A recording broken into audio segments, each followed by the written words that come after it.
Good afternoon, good evening, students. I hope you're doing good. Welcome back to the channel. It has been a long time indeed, but just like I told you on Facebook, I decided to start a new chapter, of course, which will be about analyzing books. So these books that I have chosen, I think, or personally, I think that they are quite important for students who study English because they give you an insight about the English culture and if you want to learn a language, of course, you have to know the culture of that language. So, as you can see, today's video or today's book is entitled Things Fall Apart by Chinua Achebe, right? But before I start, as usual, I invite you to like the Facebook page of this channel in order to be notified whenever I post something new, and also subscribe to my channel if it's not already done. That would encourage me to do more and help you out during the period of exams. So with that being said, we shall start with our video. Like usual, I shall give you the outline of today's video. So I will present the book briefly, of course. I will talk about the author, and then I have chosen an excerpt, and why precisely this excerpt. It's because it gives me the opportunity to talk to you about everything I want to share today, because the book is actually divided into two parts, and we will explain this later on. So I will read the excerpt, right? After presenting the book or the novel itself and the author, I will read the excerpt, and then I will start my analysis.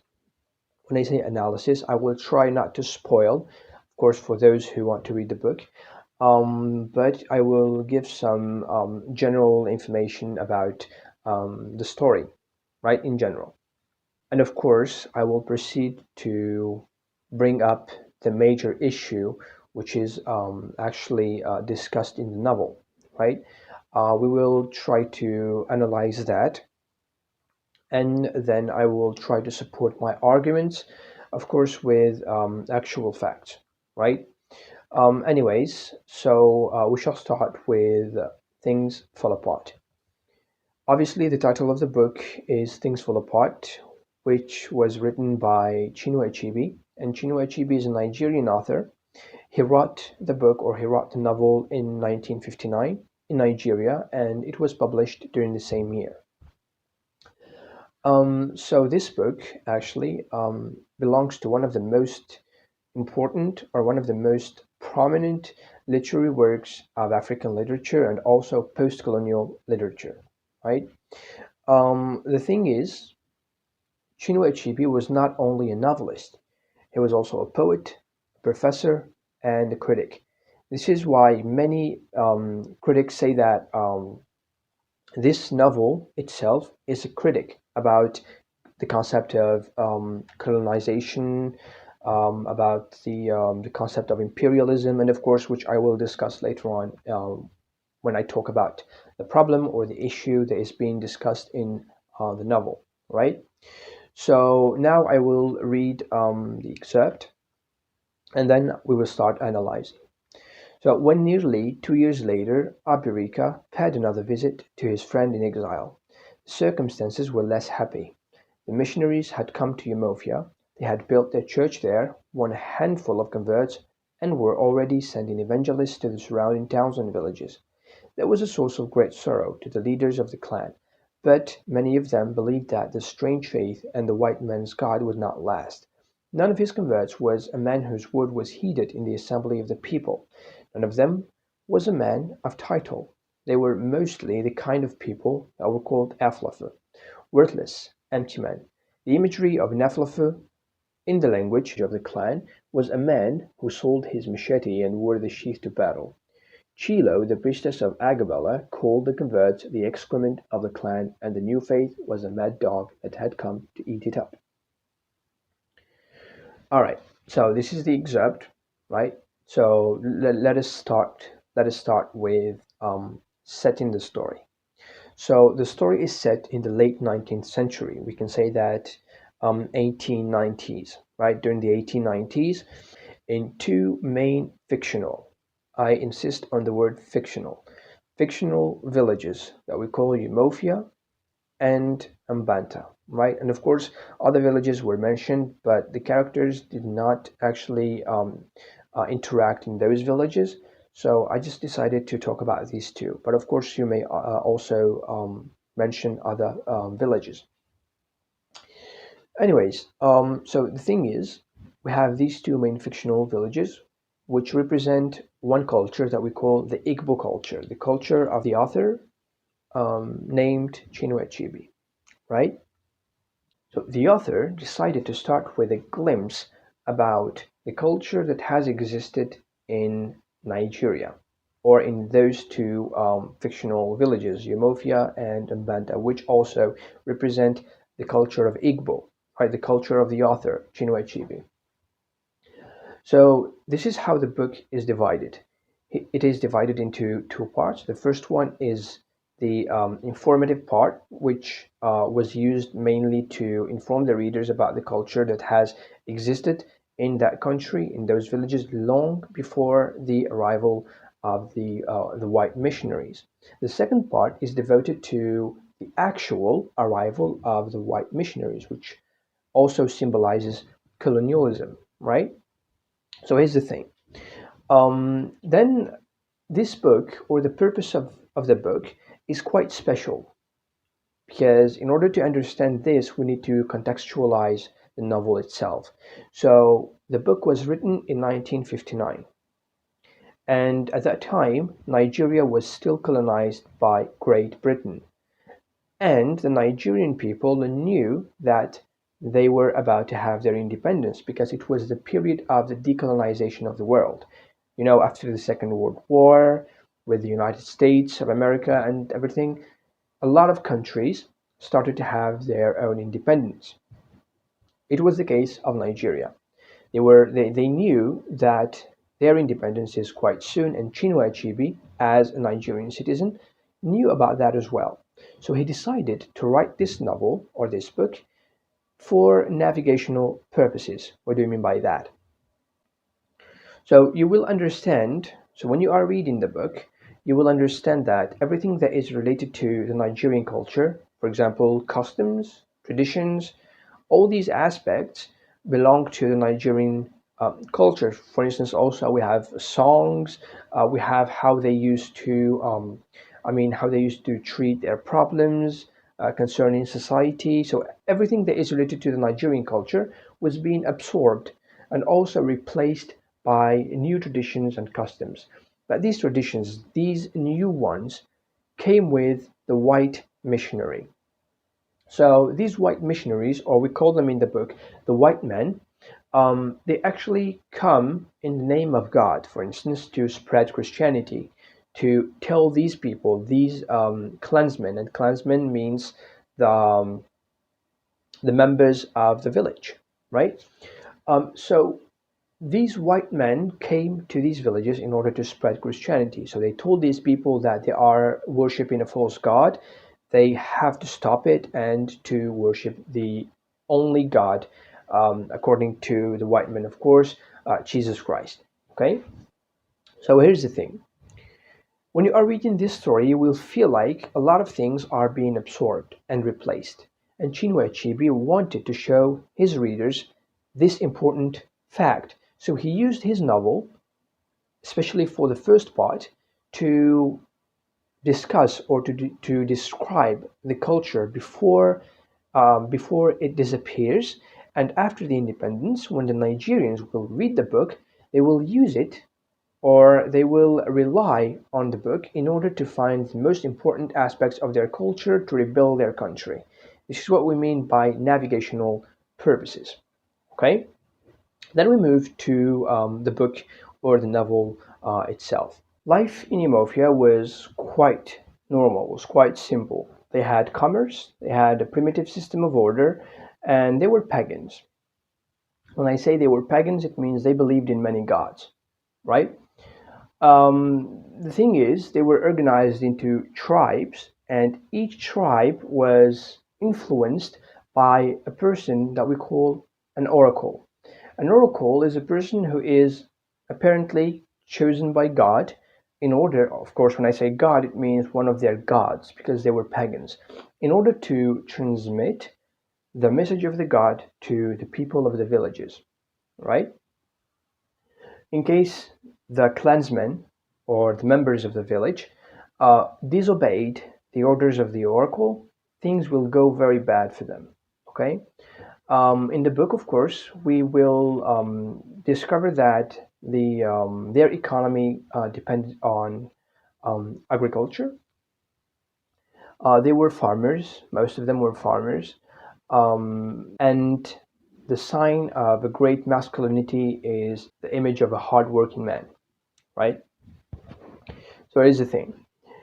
So before I start talking about my excerpt, I shall present to you one of the major characters, some of the major characters of the story.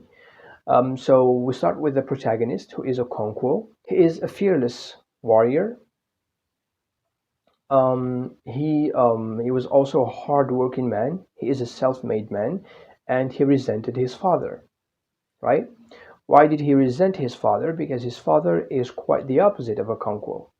His father, Yunoka, was a man, a simple man, who loved to drink palm wine, and he loved to play the flute. And after his death, he owed a lot of money to a lot of people. Then we have Okonkwo, who is quite the opposite of his father. He built himself from scratch. His father did not help him, so Okonkwo had to provide for himself and for his family later on. He won fighting matches because that's how you gain fame in the village. So there is a fight um, between the members of the village, and the winner gets fame and gets titles, right? So this is the story between Okonkwo and his father. And Okonkwo has a son, his oldest son, called Nwoye, right? Nwoye is judged by his father for being lazy and weak, so he beats him up over and over, hoping that he will correct him. Then we have Ikemefuna. Ikemefuna is a boy who was brought.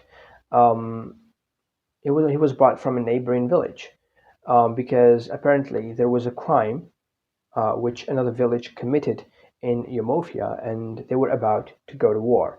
But war could be avoided. This is actually an aspect of their culture. This war could be avoided if that village, meaning the village which committed the crime, will give this village where the crime is committed, they will give them a virgin, a woman, and also a boy. So this is what they have done. They have taken a boy from his mother, and Ikemefuna was just a little kid. He was a brother to a little sister, and he had a mother. So they took him away from his family and they brought him to Umofia. And the elders of Umofia decided for him to stay with Okonkwo. So he lived with the protagonist. Then we have Abirika. Abirika is the best friend of the protagonist. So Abirika is also a fearless warrior. He's very influential and strong and a hardworking man. He was a farmer just like Okonkwo, and he won some fighting matches a long time ago. Then, of course, we have Ezinma. Ezinma is Okonkwo's daughter. Okay, the narrator tells the readers about the fact that Okonkwo wishes his daughter to be a boy because apparently she has this masculine spirit. Okay, so these are the characters. And then we move to our excerpt. So it deals with the visit of Abirika to his friend Okonkwo in exile. So Okonkwo disobeyed the order of an oracle, of his oracle, and he killed Ikemefuna, right, when the oracle told him not to do so. So after the act, one of the elders died. Okay, so this elder was so famous that they had a great funeral for him. And then Okonkwo accidentally killed the son of this elder, and he was cast away for 7 years. Right. So this is why Abirika visited his best friend Okonkwo, and he was actually in the village of Mbanta. Right. Anyways, this particular visit speaks about Um, the fact that Abarika wanted to inform Okonkwo that his village, Umofia, was um, taken over by the white men. Now we are in the second part of the book. This means that the English missionaries had arrived to Umofia and they took over the village, which means they had established their church, their hospitals, everything, their system of order, um, anything that is related to the British culture was established in that village. So Okonkwo was actually very angry. He was furious. And fortunately for him, it was the last year of his exile and he could come back to Umofia, right? But here, Abarika tells Okonkwo that the English or the white men, managed to convert some of the clansmen to Christianity. But he explains that these people who accepted Christianity were actually nothing. Even before the arrival of the British, they were not taken into consideration by their own village, so it was logical for them to accept the new faith. And then Okonkwo comes back to Umofia, and I will not spoil, of course, the end of the book. So in the analysis, we are going to speak about. So basically, I have given you a short summary of the story, but now we will analyze some of the aspects of the book. So, what are the problems or the issues that are being discussed in the book? Of course, we have religion. We have also the notion of colonization and imperialism, right? And we have the change in society. Um, so we will explain these four. Of course, these are the major themes that you will find all over the book, but especially at the end. So we have, of course, the cultural changes. We have the colonizer, right? So when the colonizer comes to a country, in our case, a village, they will start changing the traditions of that village. They will start establishing their own customs, their own culture. And this can be seen when they established their church to spread religion, then hospitals, then they moved to their system of order. So they started trying people. When I say trying, it means at court, right? So when there is a crime, it is them who decided whether the person is guilty or not. So this is the notion of cultural changes in society, and of course, the people who lived in that village before the arrival of the English missionaries did not like that change, so they could not cope with it, right? And also the problem of religion. The clansmen could not understand the notion of Christianity because themselves they used to believe in many gods. They were pagans. And then they are being told that there is only one God. And afterwards, they were introduced to the notion of Trinity. And it was quite hard for them to believe in their own primitive ways that there can be only one God, and this God can be the Father, the Son, and the Holy Spirit without having a woman. So this was quite difficult for them to understand. Then there was the issue of enlightening and exploiting, another theme. We have enlightening on one hand and exploiting on the other hand. They came, these white missionaries came at first to spread Christianity, right? So they came to talk to these people and tell them that they are worshiping a false god. Later on, they have established a church, then their own system of order. So they started to settle in the village, which will bring us to the notion of colonization. Once they have settled, they can bring more people, and then they will take over the village, right? And here, Chinua Achebe blames the colonizer for these changes that has been done on those villages. Because Chinua Achebe wanted to inform the readers how much the Nigerian or the Igbo culture is important to him and to the Nigerians, right? And the colonizer was there to change that culture, to take over that culture, and to replace that culture. And according to Chinua Achebe, of course, this cannot be done. This is why he wrote this book, in order to remind the Nigerians after the independence, to remind them with their own customs, traditions, in order to rebuild them again for one nation. I will support these themes before I move to the symbols and round off with that, with some actual or historical facts. So the notion of imperialism and colonization is quite true, especially during that century. As students, we know for a fact that after 1885, there was a conference called the Scramble for Africa. Basically, the major empires of Europe have met and they decided to divide Africa and discuss the parameters to colonize Africa, right?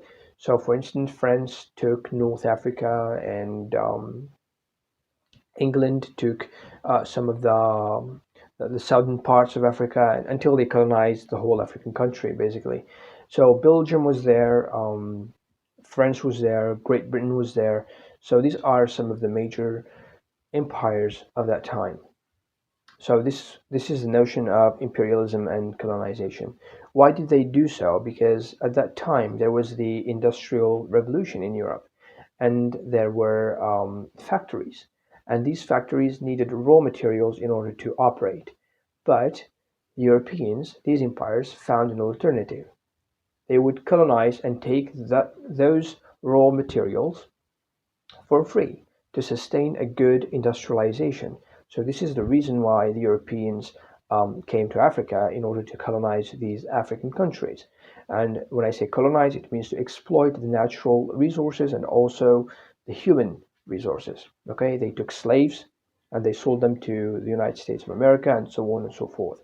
But we should also add to that the fact that this notion of imperialism or colonization was supported by one of the most important thinkers of that time in Europe. For instance, Charles Darwin, his theory of the survival of the fittest. If you are weak, you will be taken over. If you're strong, you will take over stuff.